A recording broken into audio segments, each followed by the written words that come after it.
terkait pihak CCTV ya Bang? Ya betul, CCTV.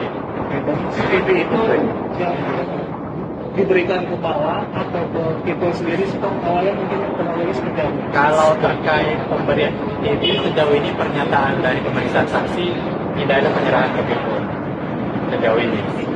Dan terkait dengan penyerahan ke bawah itu sampai dengan saat ini pertanyaannya belum ada. Bang, tapi apakah Agung ini pihak yang pertama kali mendapatkan CCTV atau seperti apa Bang? Terkait dengan itu ya Agung mendapatkan CCTV itu pertama. Gimana Bang cara dia dapat pertama kali itu Bang? Ya. Gimana cara dia mendapatkannya itu Bang? Kalau betul Bang? Kalau terkait dengan itu belum clear di atas, jadi nanti kami akan sampaikan. Tapi motifnya apa sih Bang untuk mengambil CCTV itu Bang?